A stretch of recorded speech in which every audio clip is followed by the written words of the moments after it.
El 21 de octubre de 2009, Elizabeth Olten, una menor de edad, fue reportada como desaparecida. La investigación llevó a los detectives a un lugar aislado en medio del bosque, cerca de la casa de la menor. Pero el caso se volvería realmente escalofriante cuando los agentes entraran en la habitación de la principal sospechosa. Su nombre era Alyssa Bustamante. Escribiendo confesiones terribles en su diario, incluso tachadas, esas páginas revelarían la verdadera cara de aquella chica aparentemente inofensiva. Alyssa Adeline Bustamante nació el 28 de enero de 1998 en Cole County, Missouri, Estados Unidos. Era la mayor de 4 hermanos, hijos de Michelle y César Bustamante. Sus padres, que también eran primos, concibieron a Alyssa cuando Michelle tenía apenas 15 años. Con diversos problemas de comportamiento, la pareja pronto se mostró incapaz de criar a un niño. El padre de Alyssa fue arrestado por agresión, cumpliendo 3 condenas consecutivas. La madre de la chica, al igual que el padre, consumía alcohol y drogas en exceso. Fue arrestada por conducir ebria y por posesión de marihuana. Además, usaba estas sustancias delante de la niña. En uno de esos episodios, el consumo fue tan grande que sufrió una sobredosis frente a su propia hija. Este comportamiento, cuanto menos cuestionable, de sus padres hizo que todos a su alrededor sintieran pena por los niños. No hay registros sobre agresiones físicas sufridas en esa época. A los 8 años de edad, Alyssa fue retirada de esa casa. Sus abuelos maternos, Karen y Gary Brown, decidieron acoger a los niños con la esperanza de darles una vida mejor. Una nueva vida y oscuros pensamientos. Alyssa y sus hermanos se mudaron a una especie de rancho en St. Martins, Missouri, Estados Unidos.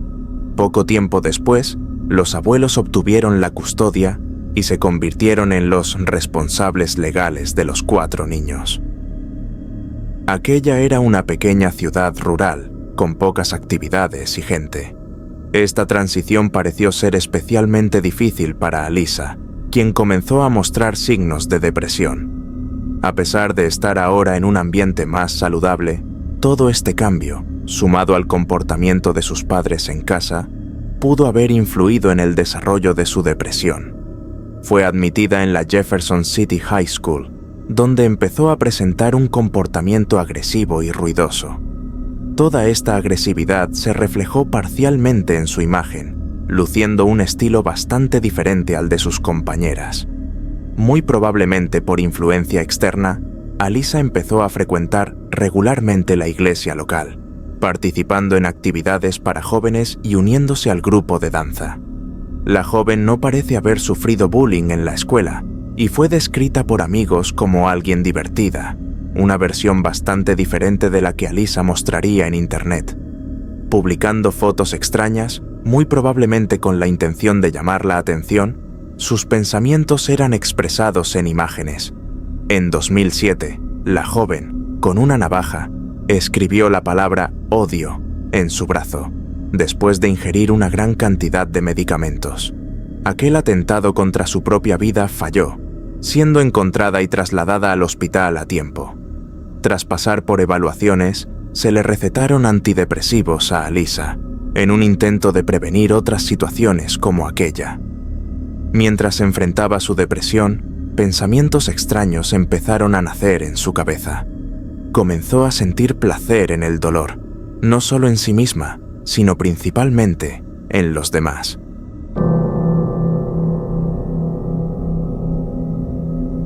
Cerca de allí existía una cerca eléctrica y eventualmente Alyssa y sus hermanos fueron hasta allá. Incentivados por la hermana, los niños recibieron descargas en esa especie de juego. En un video, a través de texto, ella admite que le encanta ver a sus hermanos lastimarse. Alyssa avanzaba a grandes pasos hacia acciones bastante peligrosas. En esa época, ella ya exhibía rasgos de trastorno de personalidad borderline. Sus principales características son inestabilidad e hipersensibilidad en relaciones interpersonales, autoimagen inestable, impulsividad y fluctuaciones extremas del estado de ánimo. Esta condición no tiene cura y el tratamiento puede ser necesario durante toda la vida del individuo. En caso de síntomas más graves, la hospitalización podría ser solicitada. A pesar de todos los esfuerzos de sus abuelos, desafortunadamente, estas señales no fueron observadas a tiempo. Mientras Alyssa luchaba con sus propios pensamientos, una niña completamente diferente crecía muy cerca de allí.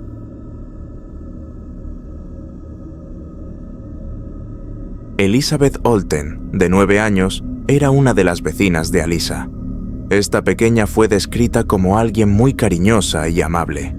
Apasionada por los gatitos y el color rosa, Elizabeth era la alegría de aquella familia. El 21 de octubre de 2009, la niña estaba en casa, ensayando para una presentación escolar. Su madre, Patricia Price, también conocida como Patty, preparaba la cena cuando alguien llamó a su puerta. Era la amiga de Elizabeth y también hermana de Alyssa, Emma, de 6 años.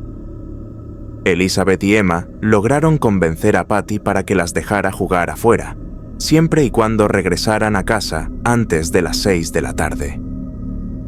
Elizabeth tenía miedo a la oscuridad, lo que hizo que su madre confiara aún más en que la niña regresaría a tiempo.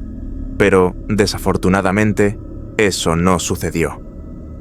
Preocupada, Patty llamó a la casa de Alyssa y descubrió que su hija no estaba allí. Al contactar a la policía, la mujer corrió desesperada por las áreas cercanas en busca de Elizabeth. La señal del celular de la niña fue rastreada, apuntando hacia el interior de un bosque, no muy lejos de allí. Aquella era un área restringida para los niños, a quienes, por cierto, les daba miedo el lugar. Mientras la policía y voluntarios realizaban una búsqueda, Emma fue interrogada por los investigadores. Según la niña, ella y Elizabeth jugaron un poco hasta la hora acordada, cuando su amiga regresó a casa. Mientras jugaba un poco más, Emma se cayó y se quedó atrapada entre unas espinas, gritando por ayuda. Su hermana, Alyssa, llegó rápidamente para ayudarla, soltando a la niña.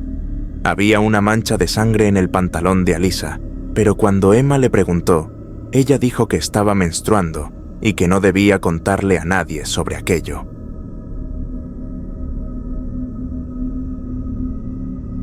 Alyssa, de 15 años en ese momento, cooperó con la policía, aceptando hablar con los agentes. Sin embargo, dijo no saber nada sobre Elizabeth. El otro brazo de la investigación llegó a un punto en el bosque, donde encontraron algo que les llamó la atención. Una tumba poco profunda y vacía, de forma rectangular. Alyssa fue llevada por los investigadores al lugar, preguntándole si sabía algo sobre aquello. Como respuesta, la joven dijo que ella misma había cavado esa tumba. Según Alyssa, en esa época, era una especie de hobby que también usaba para enterrar animales muertos que encontraba. Aquella fue una historia bastante extraña, levantando algunas sospechas. El FBI tomó la dirección del caso, dirigiéndose a la casa de Alyssa para una verificación. La habitación de la joven era muy diferente al resto de la casa. Aunque en cierta medida parecía la habitación de un adolescente, por otro lado, había algunos aspectos alarmantes. Además de un desorden excesivo y basura, también había frases escritas con bolígrafo en las paredes. Entre ellas, también se encontraron palabras escritas con sangre. Semillas de marihuana y medicamentos antidepresivos fueron algunos de los ítems encontrados en su habitación. Además, algunas sábanas con manchas de sangre también fueron recogidas por la pericia. El ambiente en el que vive una persona puede, muchas veces, reflejar su estado mental en ese momento. Alyssa era una adolescente inestable y con pensamientos peligrosos. Hoy, con la tragedia ya cometida, es fácil decir que su comportamiento evolucionaría hacia actos terribles. Sin embargo, en ese momento, quizás no había cómo saberlo. Entre tarjetas enviadas por su padre, desde dentro de la prisión, y dibujos de su hermana Emma siendo asesinada, los agentes encontraron el diario de Alyssa. En esas páginas encontraron los pensamientos más perturbados de la joven. Con un pasaje sobre incendiar una casa y matar a sus habitantes, no había absolutamente nada de inocente en ese diario. La verdadera cara de una joven perversa y cruel era revelada a cada página volteada, hasta que los agentes llegaron a un texto fechado el 21 de octubre de 2009. A pesar de estar borrado, los investigadores lograron trabajar para recuperar esa información. El texto decía lo siguiente: acabo de matar a alguien. La estrangulé y le corté la garganta y la apuñalé, y ahora está muerta. No sé cómo sentirme en este momento. Fue increíble. Después de que superas la sensación de, oh Dios mío, no puedo hacer esto, es bastante divertido, pero estoy un poco nerviosa y temblando ahora. Ok, necesito ir a la iglesia ahora. Este es un texto que habla por sí mismo y no necesita explicaciones. Para empeorar su situación, ese día, Alyssa no fue a la escuela. Para los agentes, ya estaba muy claro lo que había sucedido. Sin embargo, aún necesitaban encontrar el cuerpo de Elizabeth, así como conseguir una confesión verbal de Alyssa. Ahora, en posesión de su diario y confesión, la policía llevó a la joven a la comisaría nuevamente para otro interrogatorio.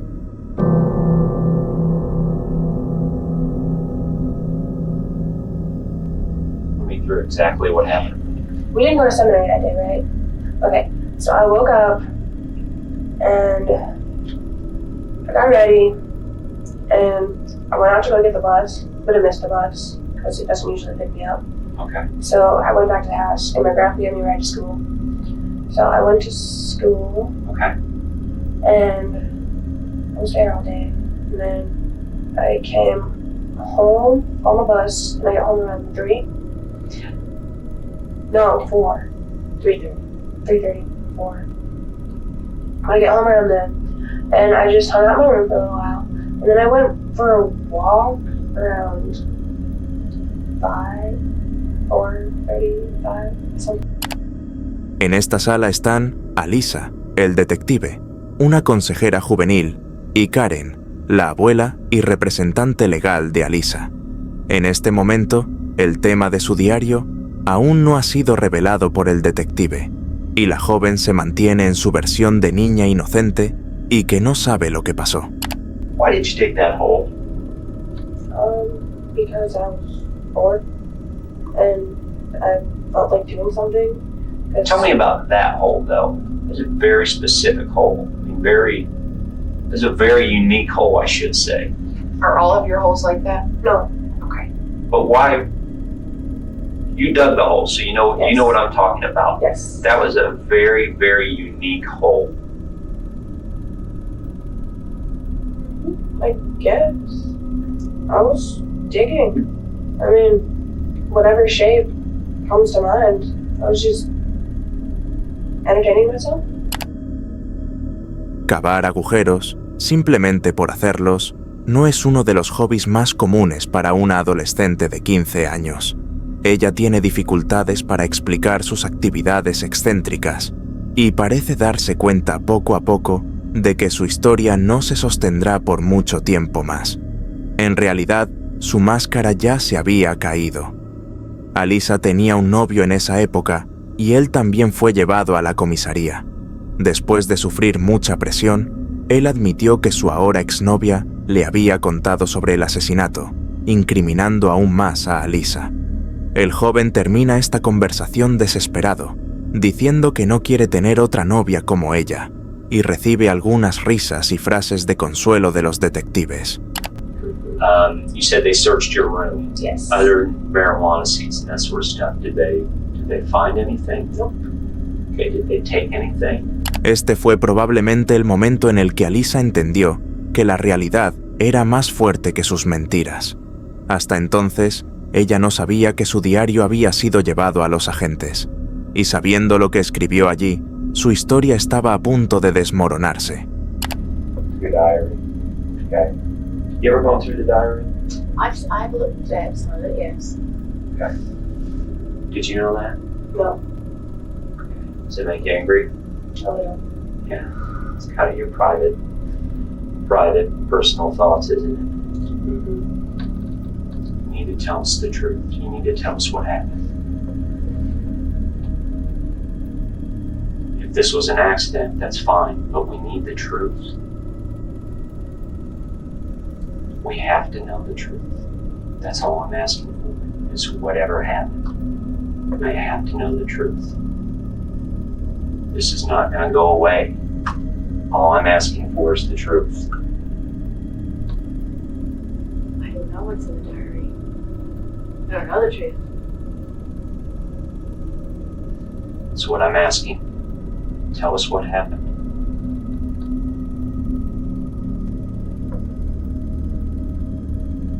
If this was an accident, that's fine.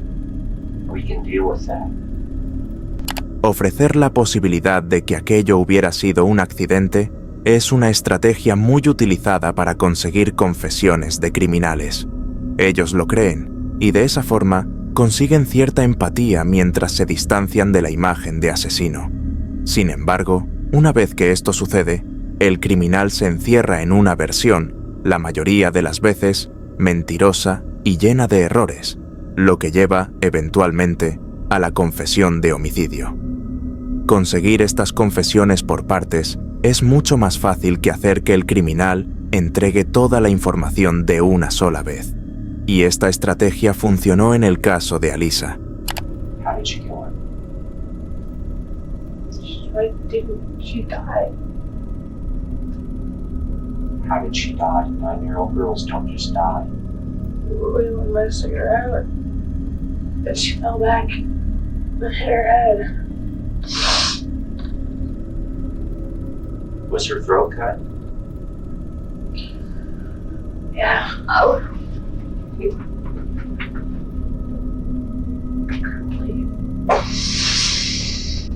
Grandma? Oh my God.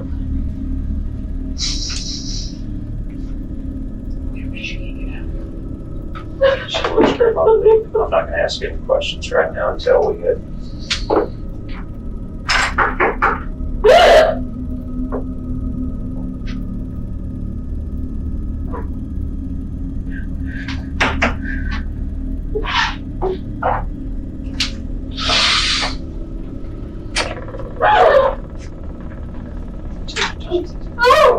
Take your time.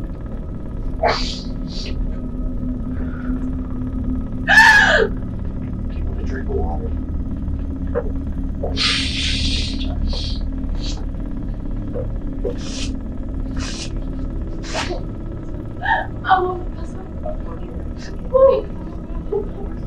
Esta es la reacción de una abuela que acogió a su nieta en su propia casa al descubrir que ella asesinó a una niña de 9 años.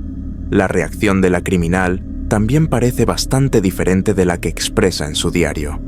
No parece haber diversión, un escenario común en salas de interrogatorio, por los más diversos motivos. Allí dentro, ante un detective, son raros los sujetos que sostienen sus alegaciones en cartas y videos.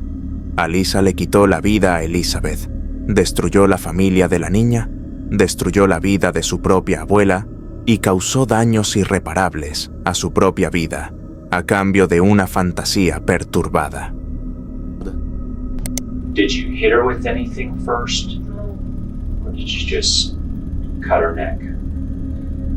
Or what? You tell me what happened.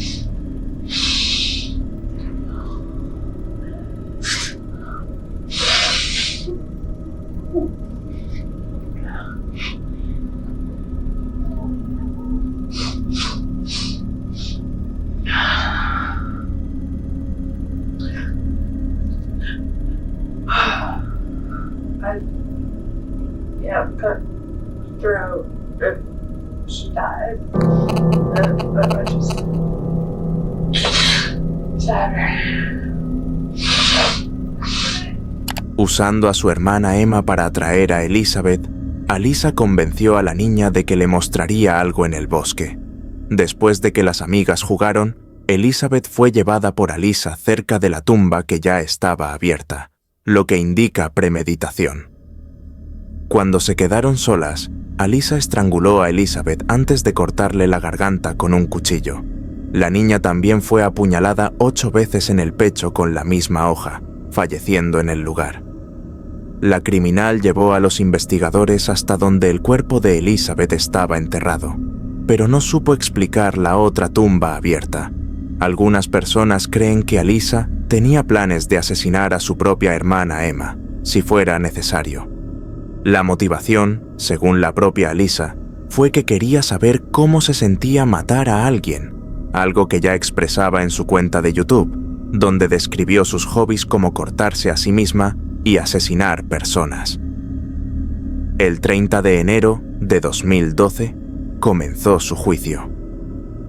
Alyssa Dane Bustamante fue juzgada como adulta. Aceptó un acuerdo con el Estado, declarándose culpable de homicidio en segundo grado y acción criminal armada.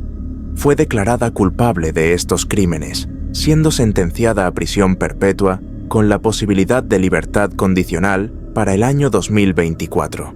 Sin embargo, una pena de 30 años en régimen cerrado debe ser cumplida de forma consecutiva debido a la acción criminal armada, lo que significa que, incluso si su libertad condicional ocurriera, solo podrá salir de prisión en el año 2054. No obstante, dada la gravedad del crimen, lo más probable es que sus solicitudes sean denegadas. Durante su juicio, Alyssa expresó remordimiento y pidió disculpas a la familia de las víctimas, diciendo que, si pudiera, daría su vida para traer de vuelta a Elizabeth. Una afirmación que no parece venir de la misma persona que posa para sus fotos dentro de la prisión. Su padre, quien aún estaba preso en ese momento, pidió la pena máxima en una carta, pero como Alyssa era menor de edad, la pena capital no era una opción, aunque haya sido juzgada como adulta. Dentro de la prisión, fue diagnosticada con trastorno de personalidad borderline y depresión. Actualmente, está medicada y recibe seguimiento por sus condiciones. Alyssa es una persona cruel que planeó y ejecutó el asesinato de una niña de 9 años. Elizabeth era una niña dulce, inocente y con toda la vida por delante. Sus sueños y planes fueron destruidos por una asesina fría que, según ella misma, solo quería saber cómo era matar a alguien. Hoy, a sus 27 años de edad, Alyssa Bustamante permanece encarcelada en el Centro Correccional Femenino de Chillicothe, en Missouri, mientras cumple su pena de prisión perpetua.